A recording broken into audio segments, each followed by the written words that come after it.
All right, so let's see. Who do we have coming in next? Oh, it's Sergio. Senior, Latinx. Oh, he's going to be the first in his family to go to college. He wants to stay in the state of California, but he's not sure about what kind of school to go to. So it looks like that's what we're going to be meeting about today. Oh, hey, sir. Yeah, hey, Sergio. Hi, Missy. How are ya? I'm doing okay. How about you? Oh, it's good to see you on this lovely sunshiny day. Thank you. Yeah, how's it going? Good. Great. Did you have a nice weekend? I did. Good. I Good. did. Well, it's really good to see you. How's senior year going since we met last? It's busy. Yeah. It's busy. It's a little scary. Yeah. And that's natural. Yeah. Yeah. I mean, I feel like everybody's trying to decide where to go or what to do or if they're going to graduate. Yeah. And I'm trying to, I guess, do the same. Yeah, totally. I'm really glad you're here. You know, I think it's really important to be able to talk about these things because otherwise it can feel really overwhelming and, like you said, stressful. Yeah. And I just want you to know that having met with many of your peers and many of your friends, I think people are feeling the same. So you are not alone. So Good. yeah. So I'd really love to hear about what you've been thinking about, what you've been mulling over since our last group meeting. You remember you had that worksheet that we did about your interest in career and academics and where you see yourself potentially going in the future. You know, I've been thinking about it a lot. Mm-hmm. And I think about my family a lot too. Mm-hmm. Do I want to stay close to them? Mm-hmm. Do I want to live with them? Mm-hmm.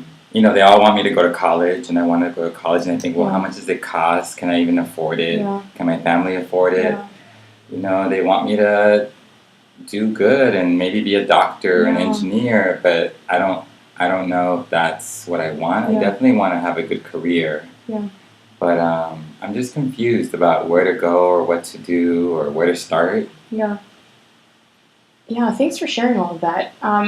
Do you think it's a good use of our time to spend time kind of breaking that down and maybe starting to look at some next steps for you to get some answers to your questions? Yeah. I Great. would really want to know what to do next. I would really like for you to know what to do next as well. So I think that will be I'm so glad you came in. So paying for college, you're right, that can be a really scary topic. And so I think what's great is that there's a lot of options in the state of California. And so we will talk about that. But something I'm actually really interested in hearing about is some of those career hopes you brought up. So you said your parents are thinking that they would like you to be a doctor. You may have even said engineer, or that came up in our last group meeting. And so I'd love to know a little bit more about your feelings towards that, and if that's something you are interested in, or if you feel pressured into those career pathways because of your family. And all of those things are okay, right? But I want you to have a sense to kind of reflect on what is it that makes you, Sergio, who you are. Yeah, I almost don't know if I know. I mean, I like science, okay? I'm taking biology right now at the community college. Yeah, through the dual enrollment program. Yeah. Yeah, okay. My counselor kind of forced me into it. Okay.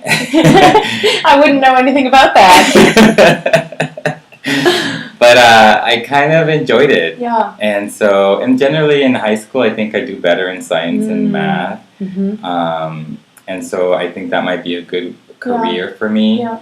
But I don't know, maybe I won't like it. Yeah. Maybe I don't even know how long you have to be in school to be a doctor. Sure. And then for an engineer, I don't know how long you have to be in school either. Yeah. But I feel like I want to make my family happy. Yeah. And I'd be the first engineer or doctor in my family. You know, there's a couple of teachers and a couple of people that have business degrees. But no one's ever done this, and in my family, I'll be the first one to go to college. I know. It's really exciting, Sergio, and we're so proud of you. And we know you can do it, and you'll do a great job. Thank you. So here's what I'd love to do. I'm hearing a few things. I'm hearing that you are interested in math and sciences, and I know that because as the counselor who pushed you into this dual enrollment biology class, I'm actually really thrilled and not surprised that you've been doing as well as you have been doing. I think that it can be really scary to pick a profession right now. So what I'd like to make sure that we do is set you up to explore both in your coursework and in potential opportunities like internships and shadowing opportunities, right? And maybe we can find a school that really works on doing that with its students. So I see you brought the worksheet from last group meeting here. And something else that just came up that's on your sheet and that you also just referenced is that you want to make your family proud. And I remember from previous conversations that family is really important to you. Have you thought about, knowing that you have your immediate and a number of your extended family members in the area, have you thought about distance from your family in college as something that you'd like? You'd like to have some distance between you and them, or perhaps you might like to be close to home. That can also be a good place to start, Sergio, because it allows us to narrow down our search. Yeah. I don't know that I'm ready to go far away. Okay. I think I would want to stay closer. I mean, I don't know where, but I think I want to be closer, at least for a little while. Yeah. And so there's a lot of really great pathways for that, right? And so what I mean by pathways is I mean that there are multiple routes to get you to the end goal, okay? Or to get you to a wide enough goal that we can continue to narrow down over time. So let's go ahead and take a look through some of the other interests that you have talked about. So you said doctor, you said you like science, you like math, engineering might be a possibility, right, because it taps into that math. I'm really curious to hear from you about how you feel or what you know about college fit, the term of college fit. Have you heard us throw that around before? I've heard you say it before. Okay. I think it means a place where I'll be happy, that I might be able to study what I want to study, and like it there. Yep, totally. So it's a good fit for you academically, right, which is what you just said, putting it in my words. It's a good fit for you socially, right? So that can also pertain to like allowing you to balance your family with your school life, right? And something you also touched on earlier, it has to be a good fit financially, right? Yeah. Have you and your family started kind of talking through the financial side of college at all? You know, honestly, Missy, I don't think so. Okay. I mean, we talked about that they said they'll support me. And, you know, we're not poor or anything. I mean, we have a little bit of money, but not a lot. So I don't know where I would go or how much do I need to go to certain schools. I'm at the community college right now, but I don't know how much it costs once I graduate, and then I don't know how much the Cal State costs. So Sergio, these are great questions. You're asking all the right questions. So I actually want to commend you. And I know sometimes it can feel overwhelming about the things we don't know, but that's exactly why you have these resources.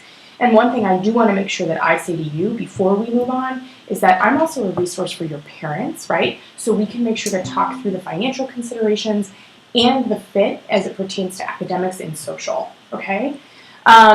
All right, so let's take a look at your grades. Let's take a look at what colleges right off the bat are going to be a good fit for you, just by narrowing down geographically. Okay, we'll start there. So I see that, and I remember, right, having worked with you now all of junior year and now it being first semester senior year, that English and humanities in general are not your favorite courses. I know you like to read when they are books that you've chosen, right? And that's pretty standard. And I'm not good at it. Well, I would say maybe you're not good at it yet. I also think it has to depend on what kind of text you're reading, right? Like biology text? Which is okay. I mean, well, better at the community college. Why do you think that is? Why do you think you're doing so well in that class?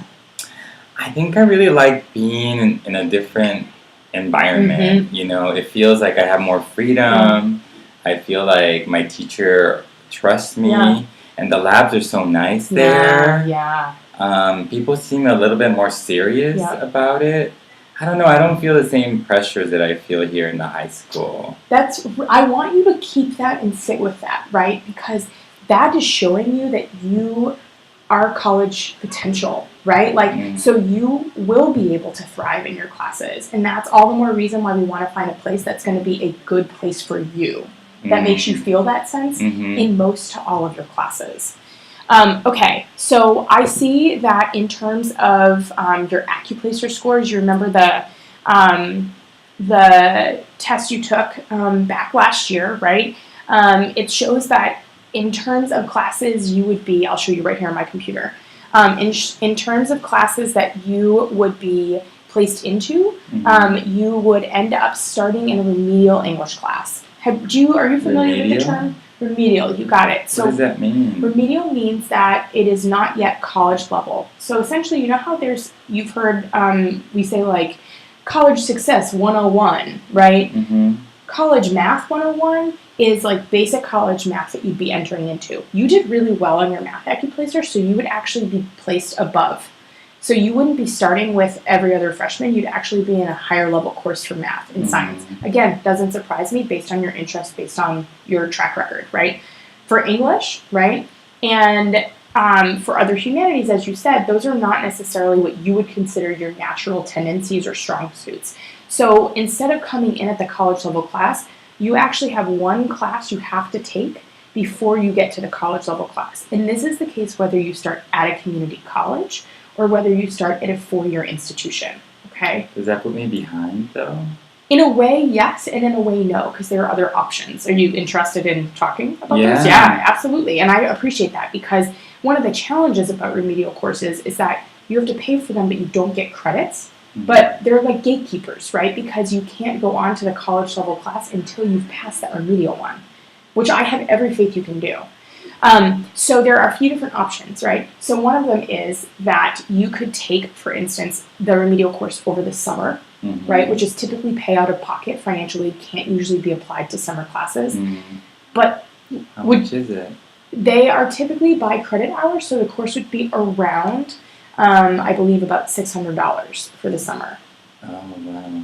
Does that sound like something that you know that you could afford right off the bat, or something you could talk with your parents about? I would have to talk to them and see if that's something we could do.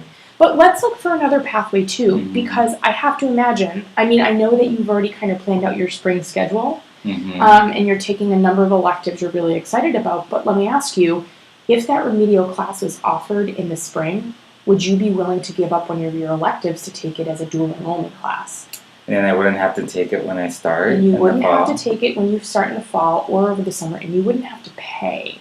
But it would probably mean, like I'm looking at your spring schedule, I know you've been really excited, you are really musically inclined as well, so I know that you were taking like an advanced guitar class, so it might mean getting rid of that. That seems like a really good idea. I think so too. Yeah. I feel like, and I think my parents would be really happy that they don't have to pay or we have to try to find the money. Yeah.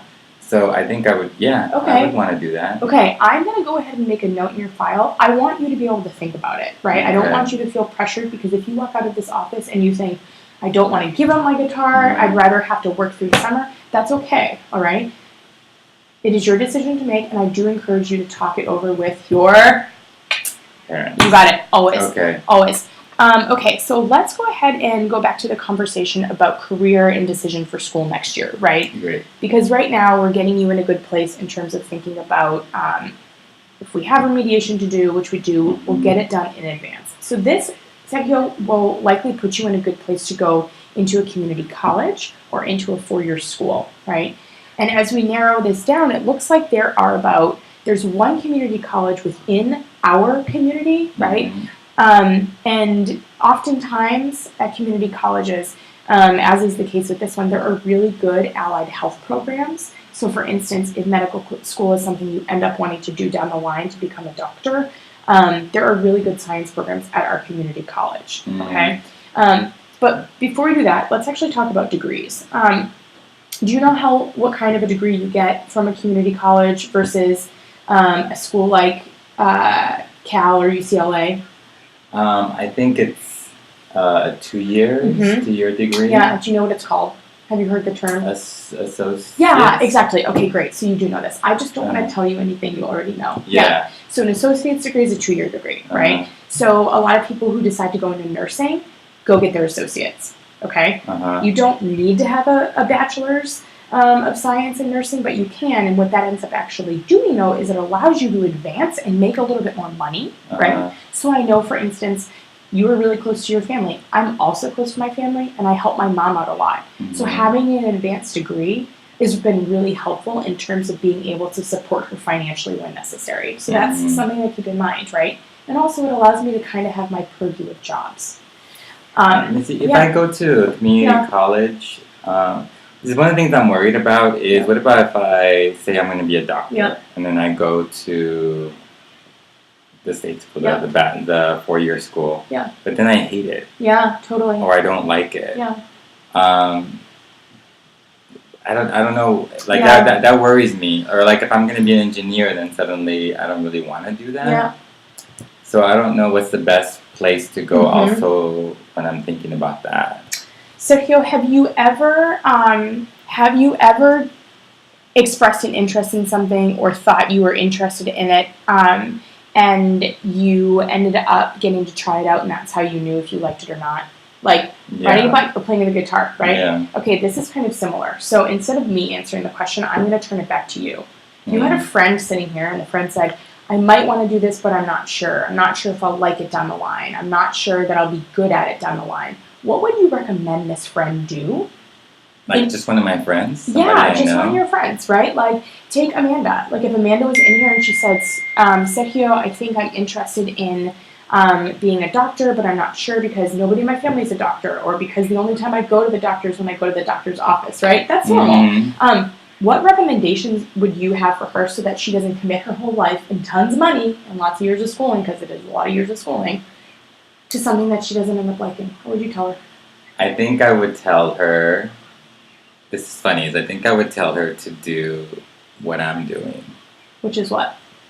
If she could, to take a dual enrollment course, like I'm taking biology at the community college. So I think I would tell her to try it out. Yeah. To see if she likes it. Yeah. To maybe take a couple of courses. Yeah. And I would probably say take courses maybe where it's more like cheaper. Yeah, totally. Where she wouldn't have to pay a lot of money. Yeah. So that kind of makes me feel good. Yeah. 'Cause I think that helps me think about where I want to go. Yeah. And here's something else that's really neat too, because I love what you just said, and I totally agree. Do you see our local community college where you're taking the bio?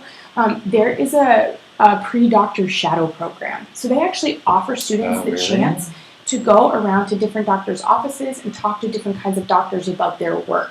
So that might be a really great example, right, of something you want to do. They have a similar program in the pre-med track at our state school as well, at our closest state school. Okay? So these are both options for you. So they have an example of how you might, for instance, get the information you need. Now, the finances, that could make the difference, right? So I want you to look here. So 1 semester of community college, right, if you're taking a full course load, which I really recommend you do, and I think based on what you told me about your family financial situation, you can do, will cost you about $5,000 total. Okay? $5,000 total. And from what I remember, I think you might receive some money from Pell Grant, but you were a good enough science student that I wonder if we couldn't get you some really good science scholarships as well. So that means that you might only end up paying about $2,000 a year for college, right? Now at the state school, we're looking at about $20,000 to $25,000 a year. Okay? So that means that if we only get about, let's say, $3,000 in Pell, right? Maybe some scholarship money, you might still be paying anywhere between $5,000 and $10,000 a year times 4 years. Right? Yeah, you didn't say at the 4-year school. That's you got it. Yeah. So for some students, they view that as a stressor, right? An economic constraint, and they don't want to take out loans, and their family doesn't have the money. My family didn't have the money either. Okay, so I got scholarship and grant aid that I didn't have to pay back. I took out very, very limited loans because I didn't want to be in debt, especially because I knew I wanted to go on and do graduate school. You might want to go on and get a master's in engineering or go for med school, and that's a 3-year commitment, right? So that's something to think about. So this website is called... really cheap. Yeah. So this website is called College Scorecard, okay? So you can look through it just to see some statistics and some facts. There's also College Navigator, and we use Naviance at this school. Do you remember using it in one of our last? For our grades, yeah. You got it. Okay. And also one of the things that you can do on there is compare admissions policies, majors, and finances. And using their net calculator, see how much it would be for your family based on your family's income. Okay. Okay. So it sounds to me that you actually have a lot more information than you realized about what you're interested in doing. Okay? Because we can rule some things out, right? It also sounds like we are going to go ahead and nip in the bud any stress from remediation by enrolling you in that dual enrollment class, but I do want you to think about it, okay? Yeah. Can you let me know tomorrow? For sure? Yeah. Okay, that sounds great. And it sounds like your real to-dos and your homework are to go home and to look at these schools. Like we said, there's about 6, right? 3 that you could actually commute to, okay? 2 of which are community colleges. 1 that you would get in, not just in-state, but actually like the community college resident rate. And it has a strong science program. It's obviously known to you as well because that's where you've been going. So your transition there might be really smooth. Yeah. But I would encourage you to look at some of these 4-year colleges just to see what the differences are, okay? And where they compare. And if doing something like 2 years at the community college to earn your degree and then transferring is something you'd like to do, we can work with you on that, okay? Okay. Does that sound... That sounds really good. Okay. I have one last question. Absolutely. Because I think as I'm talking to you, I really feel that I'm comfortable at the community college, and I already know how that works, and I already met a professor, and they encouraged me to take the next class. Yeah. And then it costs less, so I feel like it's close to home, and so I'm starting to really like the idea. Yeah. But I was talking to my aunt, who's a teacher, and she said that a lot of people don't graduate from community college, and that I should be careful. I don't know if that's true, but what do you think I should do, or what are your thoughts about that? So that's actually something you're going to look at the college scorecard. You're going to see graduation rates, and I will definitely say graduation rates in particular programs and for students who take more than one remediation class are traditionally lower. Okay? Now, do I think that has to be the case for you? No, but I think we have to go in setting you up for success. So that means making sure that in advance we get you to meet with an advisor, making sure that you and I keep in touch the best we possibly can so that you know I'm still a resource for you and our access program is still a resource for you. Okay? That's good. A lot of it's going to be student dependent, and a lot of it can be challenging if you don't necessarily feel like you have a place in that community or you know that community. But that's not what I hear from you. Okay? Yeah. That being said, so it sounds like there's some pros and cons. I really want you to go home. I want you to compare some schools. Okay. I want you to see if you were going to go to a 2-year school, where would you go? What does their transfer program look like? And what classes do you have to take? Okay. And then I want you to look at the 4-year school or schools of your choice, right? Would you be willing to live away from home? Would you need to live away from home? Would it be a longer commute, right? And what would the cost be for you and your family? Okay. Yeah. Look at graduation rates for both, but then look at graduation rates for the program that you're interested in. Because, for instance, I was just working on this with Amanda, who was in here, about nursing, and for Amanda, we saw that at the community college, the graduation rates for the nursing program were 58%. That is on par with the national average, even from a 4-year institution, okay? So it's going to be important for you to look at the science transfer program and see what that's like and what the transfer rate is like. Yeah. Sound good? That sounds good. All right. It's great having you in here. Thank you, Okay, I'll see you tomorrow. Okay. All right, bye. Bye.